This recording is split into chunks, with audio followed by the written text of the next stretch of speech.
तो क्या कहना चाहेंगे आप अपने प्रचार प्रसार में क्यों नहीं लगे और आपके साथ पब्लिक क्यों नहीं दिख रही? सबसे पहले मैं जय हिंद जय भारत। मैं आप सबको बता देना चाहता हूं कि मैं भिवंडी पूरब विधानसभा चुनाव क्षेत्र से मैं चुनाव लड़ रहा हूं। हमारे काशीराम के द्वारा जो ये पार्टी का स्थापना हुआ है,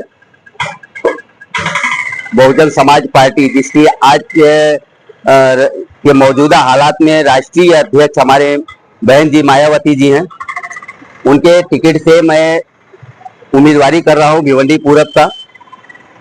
और आपने जो कहा कि हमारे साथ चुनाव प्रचार में पब्लिक नहीं दिख रही है, तो उसका जवाब ये है कि मैं चुनाव प्रचार कर रहा हूं। ऐसा नहीं है कि मैं नहीं कर रहा हूं। हमारा रिक्शा घूम रहा है, पॉम्पलेट बट रहा है, बैनर मैंने पूरे शहर में, हमने कहीं एक जगह भी बैनर नहीं लगाया हूं, क्योंकि हमारी जितनी कैपेसिटी है वो हिसाब से मैं अपना चुनाव प्रचार कर रहा हूं। ये जो लोग अभी जो चुनाव प्रचार जो कर रहे हैं उम्मीदवार लोग, इनके पास अकूत पैसा है। ये लोग पैसे वाली पार्टी है।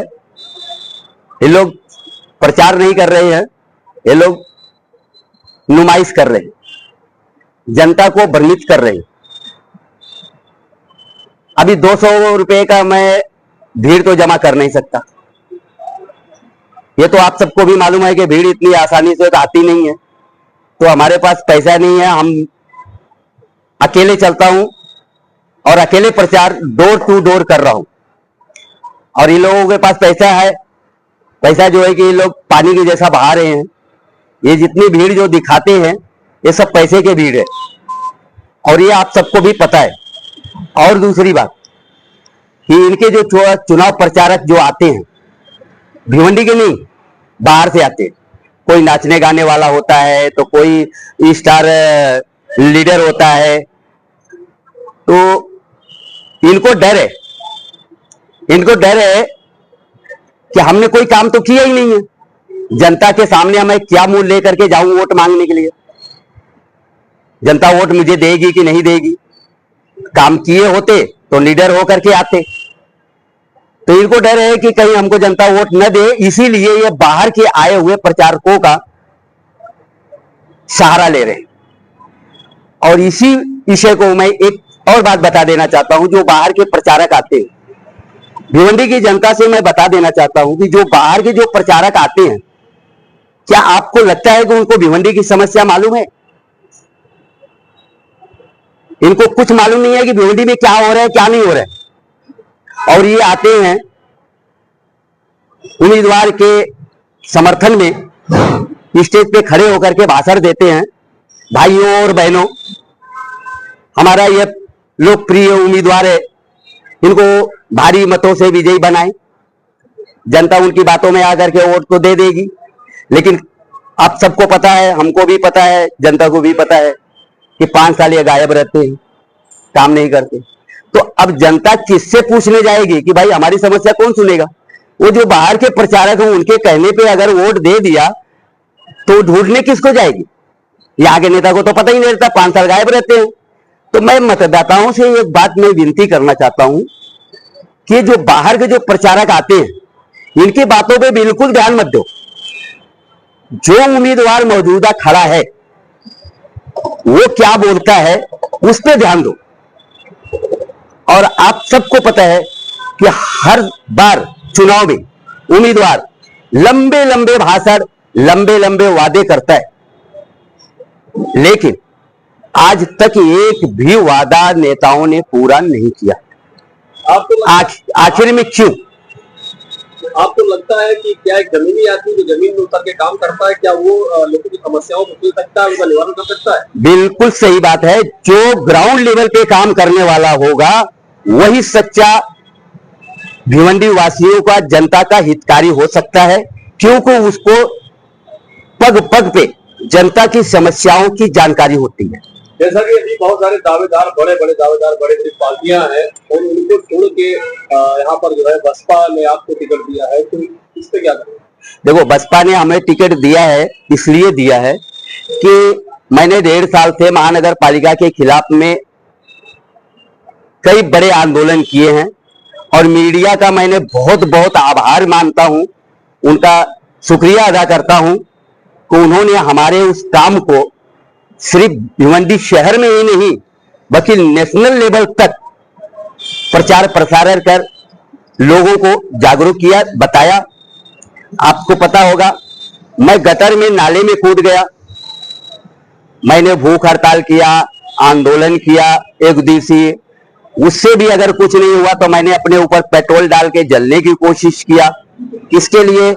जनता के लिए, महानगर पालिका के खिलाफ। कुछ दिन पहले हमने खड्डे का हालत आप देख रहे हो शहर में क्या है।